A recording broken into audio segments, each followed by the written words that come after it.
up? Welcome back to SCR 2016. Top 32 going down to top 16. We are focusing on the winner's side. If you want to check out the SF5 brackets, you can do so. They're at smash.gg and also flowko.tv, floko.tv. Yeah, both places. Do you know if the Smash GG ones are all the way updated to right now? I don't know that. I'm not sure. I know the FlowKO ones are. They are indeed. They're like live updated. It's pretty great. Right, and they've had some of the on-stream matches that have been going on. We've got ourselves another one of these matches. Udeal's Haitani on the right from Japan, and Chris G with Guile from America. And, you know, winner of this match will play Chris Tatarian for top 8, I found out. So, it's going to be an interesting one. Okay. We'll see. Early jump from Chris G. Not answered super amazingly from Haitani. I'm surprised he blocked, right? Because Guile, you know, he does have flash kick, but not invincible without meter.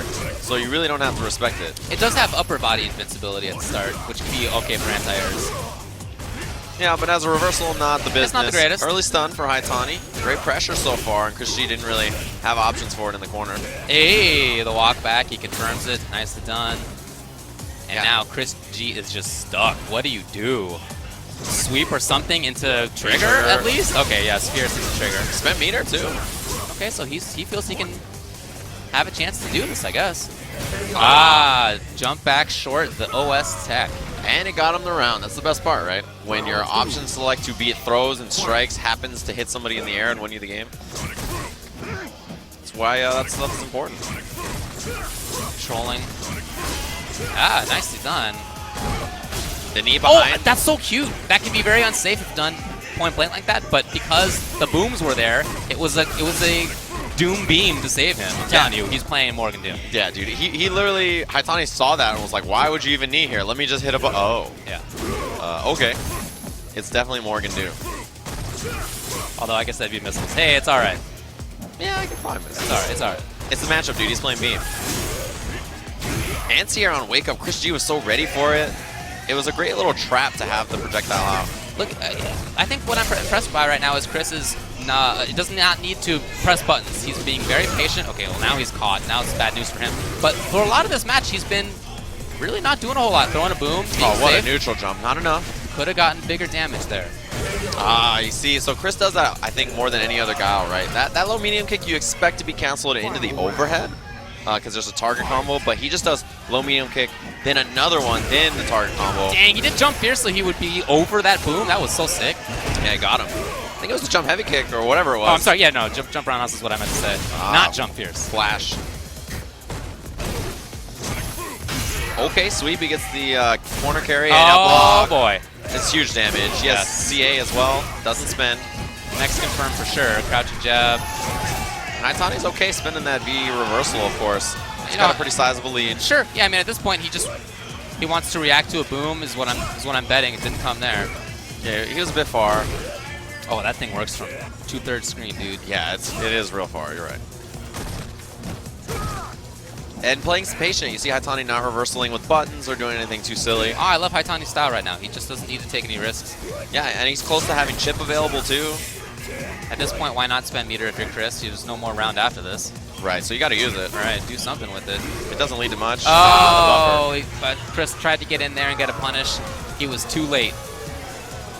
Might have been able to just sweep, but I think, you know, sweep is not too consequential, especially as Guile, because you got the secondary sweep that comes afterwards. So you just don't really get that much out of it. Right. You see a little bit of coaching from Mago to Haitani. Dang, Haitani's doing the no-look thumbs up. He's not even looking at him.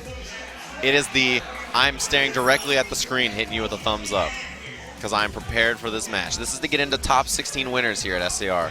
Chris G thinking hard.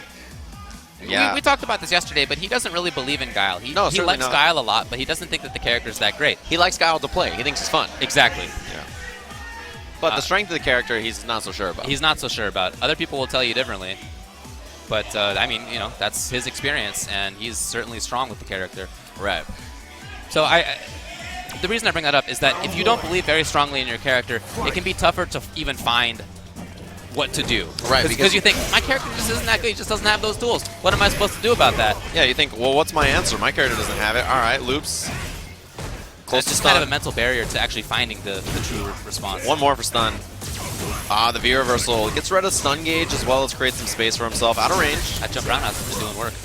I like that as a button in this matchup. Counter hits again, and Haitani great confirms, of course. Walk up pressure. Just keeping it nice and simple. Chris's defense, you know, he's had not terrible defense. Okay, punish. No, he missed. Even that was a chance for Chris. You know, his defense hasn't been terrible, but he's just been on the defensive so much that you're going to eventually get hit. Yeah, at some point of blocking, it's just not going to keep up. Right. You can only play on defense so long, and if, you know, 90% of the match is you in the corner on defense, you're going to get hit eventually. You can only be the best for so long. Whiff punish attempt from Haitani's no good. Jump roundhouse. He is the best, huh? Well, it is really strong. I just like it in this matchup because it gets over anti-air boom. Yeah, it sticks him out horizontally. Whiff punish from Chris on the Seismo. And you can really see the sweep just doesn't lead to that much consequential stuff for Kyle. Right, because he has to whip the second hit, and by the time he does that whole ring around the rosy, you're already up. The first round, really, we've seen a ton of Seismo out of Haitani. It hasn't seemed like he's needed the V-trigger, to be perfectly honest. A lot of the times, he's just been using it for V-reversal anyway to maintain pressure. Chris gets the corner carry, a huge amount of it, actually. Trigger's ready. Oh, he just pops. Okay, no V-reversals anymore this round. Yeah, just goes for the raw trigger. Out of range for throw, and Chris finds one himself. He feigned the button, hoping to bait something, and then he decided to go in anyway. I love that little mix-up that happens in 2 seconds. Not even 2 seconds. Oh, big back fierce to check, too. Chris has got a great round for himself so far. Haitani, lots of resources, and of course, V-trigger to work with. V-reversal, 100% going to work in that scenario. And what a lead for Chris. He's playing this round so well. He went in, and as a result, you know, there was a risk by Haitani there. It was not guaranteed, but the risk allowed him to pressure. Again! Man, Chris might be giving it away on just on that. Okay, throw. The little crawl. He crawled right up in there and did the work he needed to do. Got him. No, and it's going to be V-reversal. He did. He got it in time. Yeah, you can't do that against every super in the game, but he did there. Yeah, he had the gauge to do it. Oh! No, it was a misinput from Haitani. If he had done flash kick, I'm sure he would have had charge. It's just a question of whether you see it in time. Can he get in there? Time on the clock. Can he get in there? Oh, he did not. He gets interrupted, and there it is. Haitani over Chris G. You saw that misinput, that command throw? Yeah. That's the problem from Nikali having uppercut and also a command throw input. If you're down back and then you try to switch to uppercut input, you'll often get the command throw. Gotcha. So that's what happened to Haitani. Here's the replay on that. Here. This was a scramble at the end. We'll see it. This is where he gets the stomp. He tries it, but there's, of course, V-reversal on deck. And you can see when Chris jumps, he wants the uppercut, but he gets the misinput because command throw input. Yeah, he wants it. You're right. Yeah, that was for sure what he wanted there. And he just wasn't ready for it. Now the walk down, and Chris, you know, he has to run in there, and Haitani's just waiting. There's only so much time, and that's a very safe moment to press stand strong. Like, what's the penalty? If Guile had jumped, you would have blocked in time for whatever. Right. And blocking at that point is okay. Like you have the life lead. It's fine. Right. And the only thing that Chris could have done to win there is instead of the forward medium kick, if he predicted a button, he could have done low medium kick maybe. Yeah. But it's like he has to go in. He's just assuming he's assuming Haitani's going to run away to the corner. Yeah. And so like he's trying to chase, and Haitani smartly sticks out that button. It's something that often happens at the end of a round where there needs to be a comeback like that. Somebody will run, and then just find an opportunity. Yeah. Right. And it's, you know, the intention is find that opportunity when the opponent least expects it. Yeah. To get the dash forward, the jump in, stand strong, whatever it is, to do something. Question is, when's it going to come? And you don't know, right? Yeah. As Chris, maybe a second later than that, maybe a second earlier than that. So. You never know. And each one of those buttons is the round under. It even was a second earlier. He hit a button right before he hit the last one. He hit a button, and then he did like 2 more back dashes, and then he hit another one. So Chris is just like, it's hard to know. Yeah, but that was for winners top 16, so Chris still in the tournament. Chris G still has a chance. Haitani will be playing against Chris Tatarian for top 8. And I know that they played in Japan. I know that Julio did as well. They played in a couple of team tournaments. Chris beat Haitani in the team tournament. It was just 1 match, though. It was a close one. So we'll see maybe how that match goes when we get to that. That's for top 8 later today. Obviously, they're going to play in top 16 first. Yeah. But yeah, there's some really, really strong matches coming up still. We've got EGPR ROG versus Filipino Man, which is, of course, being set up on the stage right now. Yeah. Long history between these two in Street Fighter 4. You know, SCR, like, I think 2014, the year K-Brad won. Yeah, 14. Was when these two played in Street Fighter 4, and PR ROG lost to Filipino Man. He lost to him in Street Fighter 4. He lost to him like 4 times, and Filipino Man never lost to PR ROG. But this is a new game. Record. In this game, I think they've only played once, and Filipino Man won when Eduardo was mostly playing Nikali. Yeah. I mean, I think I would expect Nikali in this matchup, but I guess we'll see what he does. I can tell you that. Oh, you know what? Actually, Eduardo told me that he doesn't mind Balrog versus Chun-Li. Really? Okay. Yeah, that's what he said. But to me, the reason that Filipino Man has such a good record against PR ROG, I think his style just works really well against PR Rog. It's the slippery, sort of evasive, but also assert your own will kind of style that Filipino Man has, heavy on movement and stuff. And PR Rog really is that kind of player too, right? He wants to assert offense. For sure. He wants to move forward and hit buttons, but Filipino Man is so unconventional and so slippery himself that PR Rog really can't find him on the screen to hit him and really get started. Yeah, I'm impressed by all aspects of Filipino Man's game. There's no other way for somebody to get top 9 at EVO 2 times and consistently do well at tournaments that he does travel to. Dude, and never travel. Like he Almost comes never. out. He comes out to like 3 events a year, and he gets like 9th or top 8 at all of them. Pretty much. Top 8 at SCR last year, he got like what 4th or something like that. After losing first round, I think it was 4th or 3rd. It was up there. Yeah, he got super far in the tournament, and that's the thing about Filipino Man. You know, he's in school, so he can't play it. He can't come out and travel a ton. But when he does get a chance, he's super strong, and he does well. Yeah, he's for sure a strong player.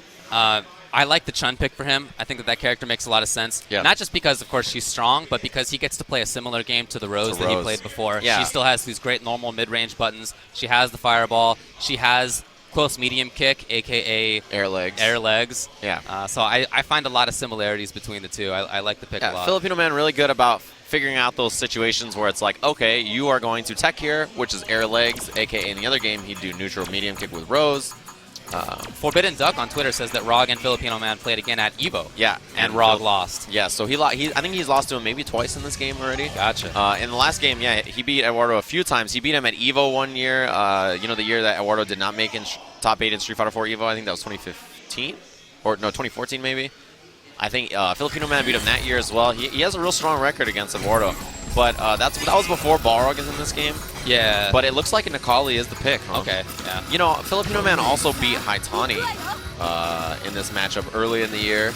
He beat him 4 straight rounds against Nikali with Chun-Li. Well, we'll see what he lands on. Yeah, Filipino Man just has a good record against the character Nikali, and like he just talked about it, and he's like, I think the character is so straightforward and easy to beat with Chun-Li. He's just like, it just makes sense to me. I really like how Filipino Man talks about the game. Some people are afraid to say that their character is sick, that their character has good options. He's like, my character's best. He's very upfront about that. And when he played Rose, he thought Rose was good, but he was legit about what her weaknesses were too. Like he's not the kind of guy that overvalues or undervalues his character. I think he's really smart about it. He's very honest. And that's important, you know, when you understand the strength of your character. One thing about Filipino Man, you can see, yeah, he's not afraid of the options in neutral against Nikali. He'll just walk up. And you got to keep in mind, he's slippery, he's hard to pin down, and Eduardo has this walk forward offensive style, right? Wake up buttons from Filipino Man going to be a big thing. Lots of wake up jab. When you finally feel like, all right, I'm going to stuff this wake up jab, wake up bird. He's definitely active. Yeah, he's really tough to pin down on his own wake up. Wow, jump medium kick, huh? Yeah, Eduardo was ready for the air legs, and of course, instead it's a regular jump instead. Filipino Man does a good job of switching between the two. Now pressure for Eduardo. He's got the trigger, but so does Filipino Man. That means any big button into pop could be huge. All right, just spends it on the medium kick. Overhead clips. Oh, he went for another one. Again, there's that active play, and right into the confirm into super. It should be the round. Yeah, I mean, that's the issue with Filipino Man, right? You try to smother him on wake up. No, he's got buttons. You try to get in there, make sure you have the media. It's EX Bird or counter pokes or something else, right? So it's like, he really is tough to pin down. Not only just in the way he moves on wake up, but also just in the way he moves in neutral. You never know when he's actually going to play slow or suddenly just get in. Yeah, just like that. It's a big strength of this character. She has, she's the best, okay? She has the best mid-range, but she also has excellent pressure, and it's up to her which one to do at any one moment. Right, she can turn it on that's instantly. super a strength of Filipino Man, too. You're right. He always was good at that with Rose as well. Always slippery. Always knew exactly when to come in and when to stay out. Right now, though, I really like how PR Rog is playing. I like the mobility backwards. See that? Backdash. Didn't want to deal with air legs. He was right. It came right then. Matching the mobility of Filipino Man. I think that's a strength of Nikali. He has that good dash, especially in trigger, but even without it. With punish. Dang, all right. Big tag, and now he's got offense. Oh, yeah, it made it whiff? Is that the game because of it? I can't believe overhead made uppercut whiff. That's that. Didn't that happen earlier in that round, too? I don't know. I mean, I know she could low profile with low medium kick, but that was like media overhead, huh?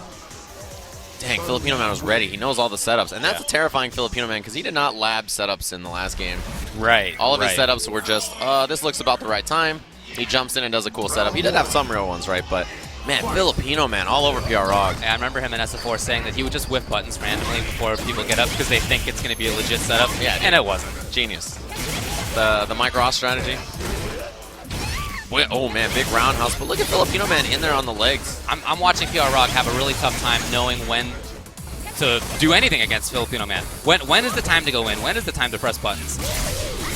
He at least gets the uppercut, but it's just the one hit. At least, I mean, he did get the side switch out of it, which is pretty good, actually. Yeah, another series where Filipino Man hit a button. Will he challenge again? It was the wake-up button. Juggle. Not enough, but Instant Stomp will do it. And Filipino Man, 3 rounds now where he's looked so strong against Eduardo. It's so tough to figure him out. And when he says that, he just knows how to beat this character. You can see it. You can see it. He just has all the right ideas about what to do. And you have, you know, a defensive Necalli versus a Chun now who does not know when to move in or when to go for the Seismo. Right, like when to poke and what to poke with. I think he was trying to poke underneath the Stand Fierce, but instead it was air legs, and that got right through. Jump over, not in time on the fireball. He does get meaty here. It's going to have to be a big change in style, for sure. I mean, PR Rod cannot just play this mid-range. He needs to go in. Oh, missed a combo. Filipino Man still with the lead, though. Super. And lots of meter. Ah. Yes. Both have super now. Very risky to try. Ah, okay. Didn't try another Seismo. Oh! Crushed. And a lot of damage quickly eaten from Filipino Man. A little active on his Seismo, wake-up. or is he going to bait this stuff? No, he goes in for the grab. Love it. Love it. After having, well, I think it's genius. He had been moving backwards. He had done a couple of Seismos, and that, I think, is a message to Filipino Man to say, yeah, look for something I'm going to do. It's now you're in reaction mode. Ah, speaking of reactions. There it is. And that's going to be a huge corner carry. The setup after this isn't huge, but, you know, he got a lot of damage in corner carry. I like the idea of going with that overhead. There's a lot of range on it. It can crush, too. It can get over buttons. Yeah, Filipino Man leads behind that fireball. Missed the air legs, and Eduardo takes advantage of it. Trigger, and he will not spend CA, instead just the bar. He knew it was overhead. There was no low block in there from Eduardo. No, not at all. Oh, the low medium kick missed time. That'll low profile the uppercut. Big damage from Eduardo. And Meaty. Overhead again. God, I was expecting overhead into EX Bird. Close to CA is Filipino Man, but he walked into it. All right, so Eduardo has sort of figured out this spacing. He's figured out how to intercept Filipino Man on the way in. That's an important realization you have to make. He did look a lot better, that's for sure. And it wasn't just by going in. He had just had a better mid-range game. Exactly. He realizes when the timing of Filipino Man striking forward and stabbing in is right. So now that he understands that a bit better, we'll see if Filipino Man will maybe change the style or just keep running into what Eduardo is sticking out. Air legs and air legs attempt from Filipino Man is no good. And Filipino Man really running into a lot of things now. I think Eduardo has sort of figured out where he likes to approach. Well, maybe not. That's a nice snipe there. No air legs from Filipino Man there, but now brings it out. Again, it's just really like Ro's close medium kick. Is he going to go in for the grab, or is he going to go in for the legs? Whiff punish was there, and now Filipino Man the higher low. It's crush! Oh, if he would have completed that, it would have been stunned in the game, but instead now Eduardo has a chance, lots of meter. Jumped in! A big risk, but Filipino Man took it. Overhead whip. Still. Rob just getting out of there. No punish! Again the miss! Does he EX Bird? No, and Eduardo takes advantage. Trade. It's so tough to know where he it's took going the to risk be. on the uppercut, and he chased him down with the throw. Match point now for Eduardo. There were parts of that round where Filipino Man had a huge chance to take it. Yeah, it was just that understanding from Eduardo now. Bird for Filipino Man. Corner carry. It's a real meaty. Oh, NTR is no good, and Eduardo now has reset because of it. Blocked. Oh, man. Bad news for Filipino Man. I love these mix-ups from PR Rock. He's making it work out excellently. Oh, a drop from Filipino Man. What's the deal? That's a big miss. In this game, both this round and last round, there have been problems. And just jumps again. He finds the hit, though. Oh, another yes! one. No, he saves bar. Yeah, he wants to save it if Overhead. there is a last round. But this is still enough. a huge... Oh, the jump does get sniped, and we're in the last round, both with full resources. And Filipino Man, so shaky looking, but now has sort of settled. Well, he really settled. I mean, that jump was such a surprising jump, and he was ready with the stand short, even still. Air legs all day, and Eduardo no uppercuts on these ones. The low, medium punch. He thought he could whip punish. It's a nice idea. Not quite there, though, and he's going to eat a lot of red for it. Yeah, a lot of damage. But, you know, it's pre-V-trigger Necalli. So Filipino Man still has a lot of resources, including trigger. Oh, whip punish. He got it. This time, he is there, and he spends the whole bar himself. Yeah, he's going to get mixed up afterwards. We'll see. Maybe Eduardo will late rise so that the B-skill mix-up is not as bad. Right, yeah, that's the question. Yeah, late rise. Yeah, he knows. Just he gets knows caught. Match point both right now. Nope. Could have had something. Can he get in? Stand jab was there. Here's PR Rog. He needs more. Oh, it was just out of range for that low medium punch. Not quite there. The stomp, it's on the other side, and Eduardo, it's a guess. Is it the bird or not? It is, and that is that Eduardo. PR Rog over Filipino Man. I love how Eduardo started just walking forward after that overhead hit to just walk underneath the EX legs after that. Yeah, I mean, especially that low crawl that Necalli has as he walks forward. It's not Zangief walking forward with his huge body.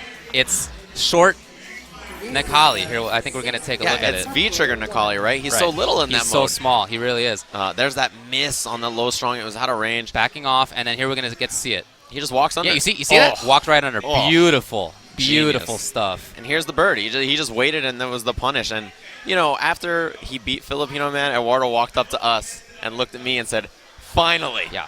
Yeah. Finally beat him. That's the first time in both games. Right. We were talking about this record that Filipino Man has against him. And at the same time, PR Rog, he has not had the connection with this game that he had with other games. With not Street just Fighter 4 SF4, even with SF4, even with early Marvel. That dude played ST, by the way. Like, he's been around for a long time, but he hasn't had the same connection with SF5. And the way he's playing now, I feel like he may have found that. I hope so. That's crazy, right? You have to think, he's lost to Filipino Man 5-6 times throughout Street Fighter 4 and Street Fighter 5's life. And this is the first time he's got the W. And that was loser's bracket action. That's big. By the way. So Filipino Man out of the tournament. That's right. He had a deep run. I think that's probably just outside top 16 maybe is what that was. Yeah, 24th. Yeah. Something like that. Maybe like a 17th or a 24th or something. Whatever it is. But we're moving deeper now. We're getting close to this top 16. We're still in like a lot of the top 32 matches. Wow, is this really the run back that we have here? Ramasama and Julio again. They played yesterday in pools, and it looks like they're meeting here in loser's bracket after Ramasama took that loss to Knuckle-Doo earlier. Looks like they're setting up. And Julio, you know, he's one of those players that will figure a lot of things out. We'll see how he plays this matchup today. But Julio's the kind of player who's very much about just understanding, like, all right, well, I need to optimize. I need to get better. When he loses in this game, he says, man, that guy was so good. That was so fun playing him. I got to learn. That's true. He has that kind of upbeat attitude about what he's doing. So we'll see if maybe that comes into play here against Ramasama, who has had a great run so far in this tournament. I really like Ramasama in this game. He makes a lot of smart choices. Good character selection, too. You know, we talked about this, but I really believe a lot in Rashid. I think that character is so good. Yeah, definitely. It's an early start from him as well, and Julio just plays patient on defense. So that little he's check. caught into the corner. Oh, backs off. Maybe looking for the anti-air. He was exactly right. And he was waiting for Julio, who sensed that he needed to get away. Loses the corner, but he's close to stun. Oh, yeah, he's going to get the stun. That was a sick little weird cross-up. He got the corner because of it. It was like a Street Fighter 4 jumping fierce. This guy. Man, what a reset. Overhead will do it. Yeah, for sure it was overhead. Ramasama with the little mix-ups he brings out in the first round, and that's the P for him. We'll see if Julio can try to slow things down and establish maybe some of this neutral. What a reaction, Ramasama. Oh, man. He has got such a game for himself so far against Julio. He's looking fantastic. Wow. Real weird stuff. Anti-air's there. And he's just kind of jumping around Julio, and Julio didn't know what to do. He didn't have an answer for a while. Freestyling a bit. Yeah, for sure. Just playing and doing what he wanted to do. Crushed out of the air and confirms. And backing off. Safe spot to make this happen. Well, relatively safe. That was a great step kick for Julio to trade. Oh, hold on, though. Is it going to melt? Is that life bar just going to melt? He needs one more to do it. Ramasama's still in there. The Tatsu to close it out. Yeah, that's a consistent answer. I just feel like that has to be out of Rashid's game against somebody like Julio, somebody like Momochi, even Knuckle-Doo. If you see that the opponent is consistently just option selecting that, you just can't do it anymore. Yeah, which is such a big part of Rashid's game. Big jump in from Julio right Could have on been the a cross-up. Nice setup. Yeah, you can do the Tatsu to make it go on the other side. That's right. It just blocks. Julio was scared there was going to be the EX mixer from Ramasama. I love that backdash just out to a safer range. Here it is. He walks up to try to block it earlier, as people did with Rose Orbs. No! Neutral jump, and Julio's ready this time. Last time there was the throw tech from him. He has all that meter to work with, does both of them actually. No uppercut from Julio that time. I think he's real surprised about the jump timing. Okay, so that was EX in order to get the trade. I like that. I like that. If that's a solution, then that's really nice. But I mean, it's EX for Ken to just take a little bit of damage. You're right. Yeah, you're right. It's better than just losing clean. I wonder if you can do like Eagle Spike or something instead, something silly. Just go all in on it. Yeah, for sure. There's got to be some kind of answer for it. Or there could not be, actually. I mean, sometimes there's not. Just not do it. Julio took that hold tornado on. block. Super's there. He can't chip because of V-reversal just yet. Oh, whip punish. punish! It was a chance. He didn't get it. Backing off. Got that him, might and be that should it. be that. First game, Ramasama, who really seems to have an understanding of how to maybe just play against Julio in general. He's done great this event, but I love the way that he's so tough to figure out what he's going to do in neutral. His movement's really great. His footsies are good. Decision making, he knows when to go for those risky uppercuts. It's just like, I mean, everything seems to go right for him so far. I do feel that there are chances here for Julio to counter poke against that crouching fierce. It's been out there so many times. Yeah. And I feel like if he were maybe a little bit farther away, if he backed off a little bit, he could get a counter poke on it. Yeah, there's definitely some whip punishes I think Julio is missing. And it just really feels like he's having such a tough time establishing any of his game plan that he's just not ready for when Ramasama makes mistakes. There are funky things, though, about Ramasama's style. Dashes that are unusual, movement that is definitely unusual. Okay, here it is. Julio now pressuring up close. Meter is available, but stand short does the trick. Now he's going to try to set up the trigger. Yes, here it is. Catches it off sweep. Oh, and because of the delay ride, Julio had a worse mix-up to deal with. Wait, say what? That fierce was not in there? Was that like the 2 frames in between the first and second hit of the crouching fierce? Yeah, that were just whipping. Like, it really might have been. Yeah, that was a bad sign. That really sucks for Ramasama. But yeah, he had the right idea. He had a meaty out there, or so he thought. So he thought. Oh, in the front. Julio has the corner carry. All right, back throw, and now Ramasama can chase to the corner. He just caught him with the roll. Yeah, he's such a funky style that I don't think Julio is really ready to try to contain this. Same thing as we saw yesterday. Critical art. Yes, that fireball was the intention by Julio was to take off a couple of hits of the trigger, but instead Rashid ran up and took the hits himself so that the trigger still had all of its hits. Throw tech OS from Ramasama. Julio has trigger, but he's got to turn it into something big, and this is the start. EX, huge damage on that. And the corner carried. Ramasama did the tech this time. He got him. Wow! Roundhouse in that kind of a situation. That seemed like a spot where Julio would have been pressing buttons. Right. And the roundhouse startup is pretty big. Yeah. It's not a free thing to do, but Ramasama, as we said, kind of some funky choices, and many of them have been right. Julio with a little punish, but not big on the mixer, and the walk back into that low fierce, which has been such an issue for Julio. We saw Momochi play against Rashid and whip punish that so consistently, but it seems like Julio just is kind of struggling now to deal with it. Yeah. He gets the medium mixer to the corner. If he wants it, the setup instead. That step kick from Julio was a V-reversal attempt. Oh, man. Not really. I'm surprised to not see a run there. Or even like medium kick roundhouse. He got him. Right. Crushed, and this is huge for Julio. No! He dropped, and Ramasama had the correct punish. Real bad news. He just wants to set up. Yes, that's all he's looking for right now. There. So a couple of hits were taken up. Yeah, you see how short it lasted, but still Ramasama did the good work. He's a mix-up away, maybe 2. Oh, the Eagle Spike, the chase. One more. Throw would have done Julio it. still alive, very much alive. He has trigger, he has EX, he can get it started. No, anti-air! Oh, he got him. Is this the round? He's alive. No. The wake-up low forward from Ramasama over Julio. And that's the kind of decision-making that Julio just couldn't figure out against him. Right. I mean, that's the whole set right there, is that low forward on wake-up. I think that's a really good encapsulation. Yeah, and Julio, it's an unusual thing to see. At the same time, it's a really smart tool. You see the opponent walking backwards. I mean, it's not new in this game. It's been around forever. You see the opponent walking backwards, you hit him with a far low. Yeah, that Eagle Spike, by the way, would have beat Throw Tech as well, and Throw Tech OS. So it's one of those decisions that's really smart from Ramasama. So Julio finds the hit, and he was really threatening. I mean, there's to no not have anti-air an anti-air there. Yeah, I think that's unfortunate for him. But he also doesn't spend EX on this combo. He just does the fierce uppercut. Right. He wants this mix-up here, and low forward on wake-up. Like, that was not max damage, right? No, I don't think so. EX. He could have done EX, yeah. I mean, I don't think it would have killed, but, it could have got a little bit more damage anyway. I think maybe Julio wanted the bar for, like, EX fireball pressure in the corner or something. It could be, yeah. It's really hard to say, but whatever it was, man, the decision-making from Ramasama was so tough for Julio to figure out. Yeah. Just in terms of movement, when he would hit buttons, when suddenly he would jump in, like, Julio's anti-air rate was so low in that set. I think he got like 1 or 2.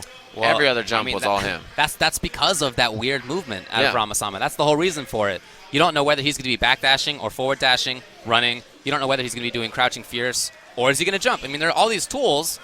Just kind of boiled it down to what that mix-up of that sort of wheel of options was going to be.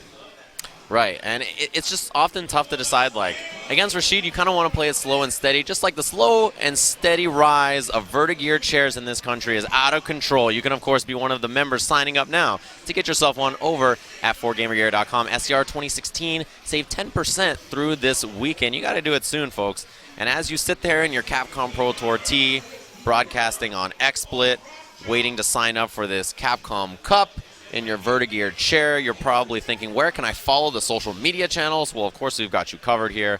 Capcom Fighters on Twitter, Capcom Fighters TV on YouTube, or Capcom Fighters on Facebook. Of course, those are the places you can follow along at home. We got ourselves another game. This is, of course, Justin Wong versus Eita of Japan. Justin, after he lost to K-Brad, he tweeted, "You better play this well the whole time, K-Brad." Because, like we were saying, that K-Brad game I thought was one of the most impressive moments I've seen him play in Street Fighter V. Justin Wong is coming from that, now has to play against a pretty different style in Eita. This is what we would call not at all clean style. No, definitely but very extremely different. strong. I mean, I don't want to downplay Eita. I think he's really super good. He did great at EVO. He makes a lot of great choices. He forces situations better than I think many Kens do. He takes advantage of Ken's ability to force. Exactly, and you saw it right away. He did low crouching light kick in a run, and there was an instant punish from Justin. He was totally ready for it. So that's a good sign from him, but it's whether he can keep it up throughout the whole game and stop everything that Eita's doing. Yes, that's the kind of stuff he's going to do. Okay, Justin with the button. He was right. Okay, and Eita with knockdown. He gets mixed up. It's in the front. Again, can end up on the cross-up if he gets for Tatsu. And you know he's got this low medium kick critical already. You got to be careful if you're Justin about where you hit these buttons. There's no view reversal, so Justin can punish, or can pressure. He decided not to. This is more the game that I expect out of Justin. It didn't work against K-Brad, but maybe it will against Eita. That's his intention. Oh, the run, and he just had the perfect timing. He stuck it out, and Eita had just started up on that run. You saw counter hit state, of course. So now, round for Justin. That was a good start. It's the way he probably wants to be playing. Eita has to try to figure out a way to force a little better against Justin, because he is going to force. Right now, it's not working out that well.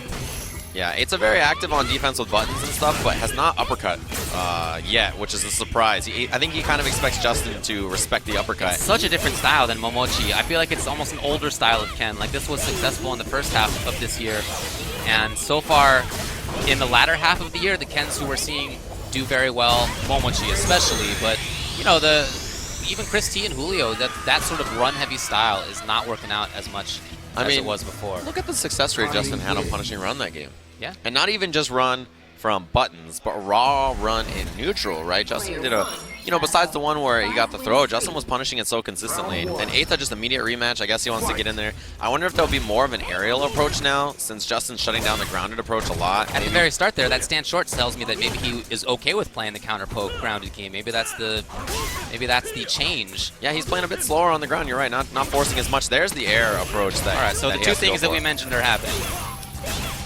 Yep. So far, anyway. So far, we'll see if he can keep it up. Ah, crush. Justin at max range got the fireballs hurt box with his roundhouse. And when you throw those fireballs, right, where you can be hit is extended a pretty far amount on the screen, so pretty easy for Justin to counter. Wow, what a run timing. Got right past Justin's roundhouse. Here comes Justin. Again, no view reversal on Eita's side. Not available. One hit from Critical Art as well, so he's close. Oh, not anymore. Can he get there in time? Not quite. Yeah, I couldn't make it. It was too fast. Maybe EX dash would have been good for Justin, but just try to get the dash up instead. Regular dash.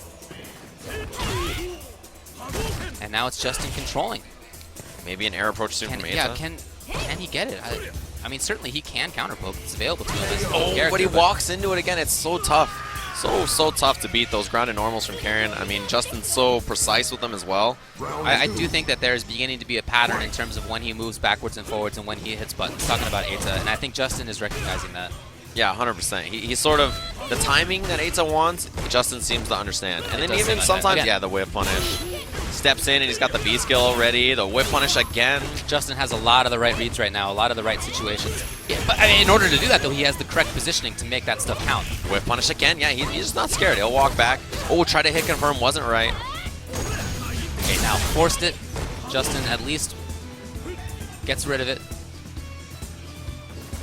Oh, dash onto the other side. He was trying to throw bait, and Eita just hit a button instead. Look at this patience from Justin. Oh, boy, big chance now for Eita. He saves the bar. Justin waking up with buttons just in case. And I really like how Justin has save trigger for whenever Eita's already used his own trigger so that there's no view reversal opportunities. Right. It's good. Oh, got him. Super. Oh, no! He missed. Could have done Rekka Super. Wake up from Eita. He still has all this meter, too. I'm surprised to see wake up crouching medium kick not looking for maybe the confirm into super. Maybe that's what he got fireball. Maybe he wanted super. I guess that would have been the different button. I don't know. Right, kick, right? That would have been kick instead. Oh, it should be it for Justin. Yeah, closes it out on the Rekkas and 4 straight rounds. Justin over Eita. That run-heavy offensive style, as you mentioned, from Eita, that, you know, has got him top 8 so many events so far this year. It wasn't effective against Justin, who, super reactionary player, great at stopping that particular style of play. I just think that's not long-term. Yeah. Especially now that they have cut off about a quarter or a third of the extra input lag that was there compared to Street Fighter 4. With that, and with people just getting used to the game more, I just don't think that that's long. I mean, certainly you still have to use run. It can't be absent from your game, but to the extent that Eita was using it, I just don't think that's real anymore. I love that Justin dashed up into that low-medium kick range, and you could see Eita's face. Ugh. Yeah. Just he knew it as soon as he got hit. there as well. Yeah, laughed to himself like, well, you got clipped. Yeah, Not much you can do. You know, thinking about the contrast in styles between Eita and Momochi. Momochi is much slower. Momochi's the best player right now. And so I feel like you have to sort of look at what you can learn from his style. Right. And he's even playing the same character, right? So it's exactly great. right, yeah. So very grounded, very patient. He looks for all the confirms. He doesn't run very often. And when he does run... It's very rare. For example, at ESL, the only time I saw him use run the whole first day was at the very end of Winners Finals against Shanghai. Right. It was literally the last round, if I recall correctly. He hadn't used it the whole day. It was saving it for that particular moment, and it paid off when he did. Right. Other than that, he just played very patiently, and I really feel like Ken is strong in doing that, but it's something that you sort of need to get used to. Yeah. I feel that Eita can certainly do it. I mean, he was super strong in SF4, super strong in he this could play game. that style if he wanted to, but so. he's sort of like, this is the style he's decided to play. It does seem like that, yeah, but I feel like there needs to be a change. Yeah, perhaps maybe less run. I mean, because he's forcing right now with air tatsu, regular jump, or grounded run, right? Is like the 3 ways he wants to get in, and those are really great ways to get in, and Momochi uses all those ways sparingly. Yeah. But it's not like the 3 pillars of his game plan. Right, of course. And to do those things without having established the counterpoke game, the mid-range control game. The hit confirms and everything. I really think that that is what you have to do first. Establish that part of the game and then make it so that the opponent doesn't want to press buttons. Okay, now you can jump. Now you can run. Now you can do these things. It seems like he's sort of playing it from the backwards side. And that did great for him at EVO, but like I said, I'm just not sure that that's long-term. And in a lot of events, right? He's had good results throughout the whole year, even recently, but it's been less so. At the start of the year, for sure, like every top 8 had Eita Ken doing standing jab run and just blowing everybody up, and it was just donezo. But now it's like... Not anymore. People have started to figure that out, right? It's more of a long-term commitment to game style. And at the start of the year, all the other Kens were doing the same kind of thing, right? Yeah. That style was super effective until people started to, understand it more. I remember thinking it was strange that Momochi would play a character like Ken, who seemed like he was just about pressure at the time. But that man was right. Shout-outs to him. He's genius. In the meantime, I just want to say Chris G is out. He lost to Haitani and Gamer B. Okay.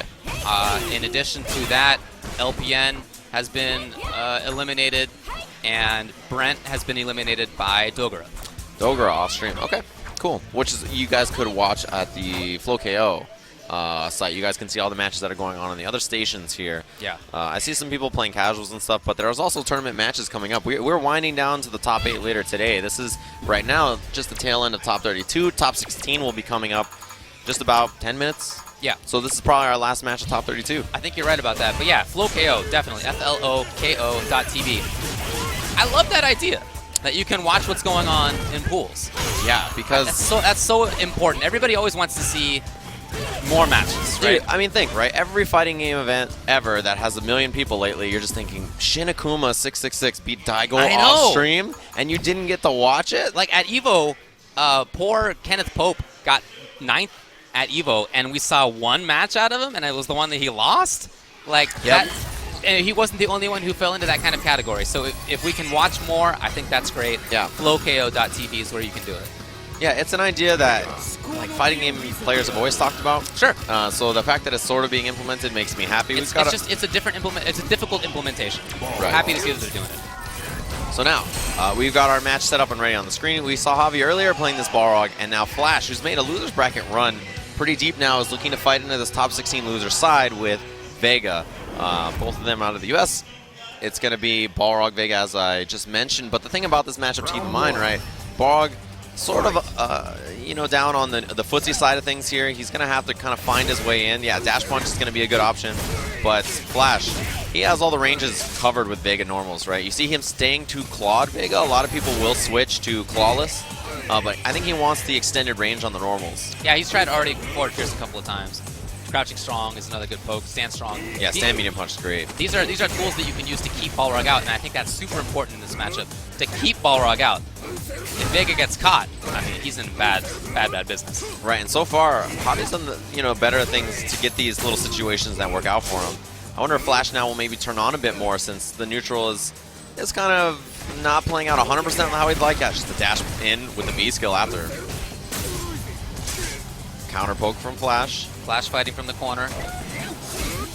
Man, a good anti-air so far from Javi. He's had one miss where he just wasn't ready, but now the pressure. Just missed space. And I think he thought he was going to get trigger. He was pretty close. Oh, you know, you're probably right. But probably looking for trigger. Yeah, he couldn't trigger off the slide. He did it maybe too late or didn't have it yet. I think he built it right afterwards. So no trigger for Flash. Couldn't get it off the slide. That would have got him out of the corner. Now Clawless from Flash, so maybe a bit more aggressive. Yeah. Oh, sick. I love that whiff punish. Into the setup. Nope, just pretty safe stuff. Throws him out. Yeah, slower V reversals, so you can see it often.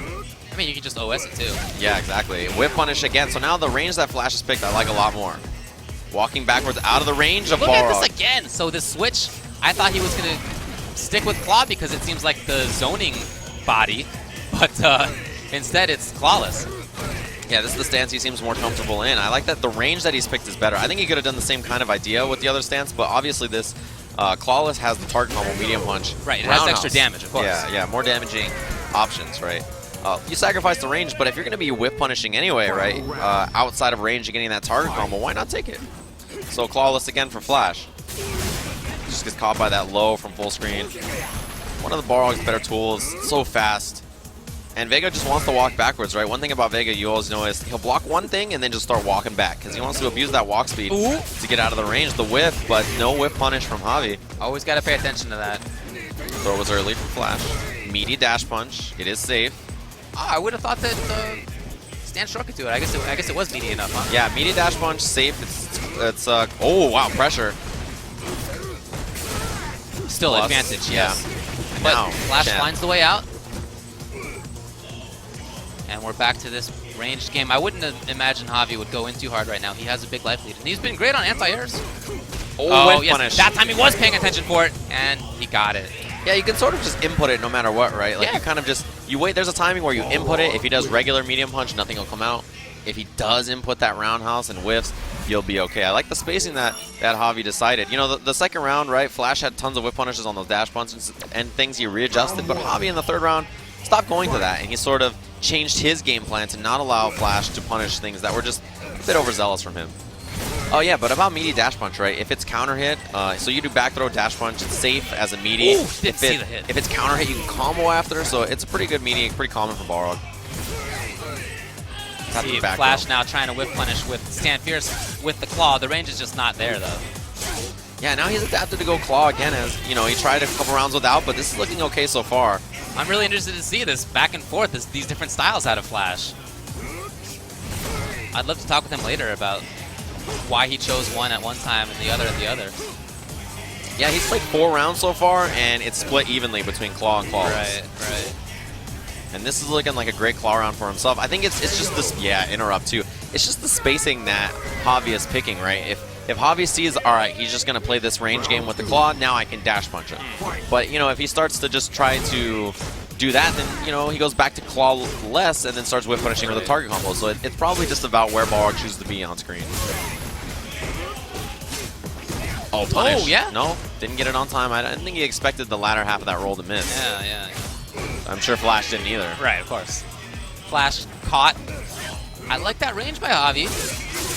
Confirm. Okay. Yeah. Great because he'll get a chance for setup here, but also moves him out of the corner and gets some big damage as well. That said, trigger's ready now for Javi, which means he has a ton of damage available to him. If he's going to get the chance, I don't know. Yes. No. Doesn't choose to spend it yet. He has all kinds of space to work with. Yeah, that was the buffer for it for sure right there. Now he has super, he has trigger. I mean, he's 2 hits away from taking this round. Oh, instead it's Flash. Who gets a quick game for himself. That was super fast, and I like the adjustment a lot. He played both claw and clawless a pretty even amount, and it really feels like he got comfortable in the spacing in this matchup and understanding where he should be. The first game he was kind of trying to figure it out. Yeah. Now he seems comfortable. Yeah, I agree. And with both claw and clawless. Important to be able to do that. Yeah, trying to play a stance character and knowing not only which stance you're in, but the options in each one it's a lot on the brain. I really like what they did to Vega, just as an aside. It's so cool. interesting, though. Okay, Javi slowly pushing Flash backward. The anti-air, it's trade, but I think he'll take that. As long as he pushes the opponent backwards farther, that's the goal. And a lot of this match has been fought in that corner. Right, and Flash is just waiting. He'll corner, when he's in that corner, he'll wait until Javi's in a range where if he jumps over, it's cross-up so he can get out. Flash has never been afraid to fight from the corner. I remember in SF4, he thought that Zangief in the corner, jump back fierce, was the most broken option in the game. Yeah. He would specifically put himself into the corner, and guess what? He got that Beta Devo doing that. Yeah, he sure did. 2 medias in a row. Javi didn't believe. Trigger pops. Oh, out of range, yeah. Bro was a bit early, probably. Love the counter poke. Okay, now the mix-up. No, interrupted with stand short. He knows. He So does. Balrog can beat that if he goes for the swing, right? He can do V-skill into the punch. It's pretty unsafe. Right. You It's know, a call out. Yeah, I mean, only -4 is not super duper unsafe, but it's you know, knowing that your opponent's gonna hit butt. Yeah, it's punishable by that stand short.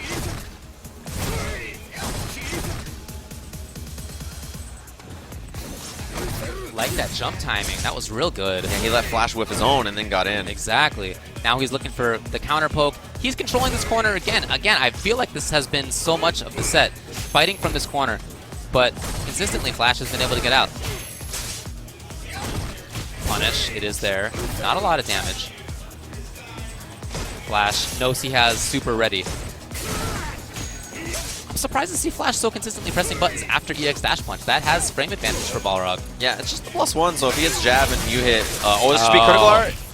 Might be that. We'll see if it's enough damage. I think that's it. I think it should be that. It is, and there it is. Flash moves on. He's now in top 16 losers. As we mentioned, this is the last match of top 32. So now into that top 16 bracket where you know it's a bunch of killers. But after that dash punch, right, I mean, if he's swinging with a 4-frame at advantage 1 and you have a 3-frame normal, just take the trade. Okay. It's not so bad, you know? That's why 4-frame characters are better against for Balrog. And you can see the confirm off the forward fierce. V-trigger has this big CA at the end. And that'll do it. So, yeah, great work from Flash. You can see as soon as it, Yeah, of course. Of course. fist bump, yes. Of course. I like Flash fighting from the corner. Like I said, he's always been comfortable there. Yeah. That's not a problem for him. And he knew so much, I feel, about that matchup. I love the interruption when there was V-trigger going on. Right. I really liked his whiff punishes in mid-range with that dash punch. I thought that was great. I feel like that really started to shut down some of Javi's normal approach. Exactly. Played it great. So he moves on. Congrats to him. But that's it for right now. We're going to take a short break. We're now into top 16. So we're going to have 16 down to top 8, which will then be later tonight at 6 p.m.? 6 p.m., right. So we're going to have more Street Fighter right now. Correct. We're going to have top 16, and they're going to try to run as many matches on stream as possible. Yeah. So they're just going to run as much. Like, basically, they're like, when do we stop? And they're like, whenever you guys want. So they're like, we're going to run as many matches as we can on stream so that you guys get a chance to see all of them. All right, we're going to take a short break. Look for that after this.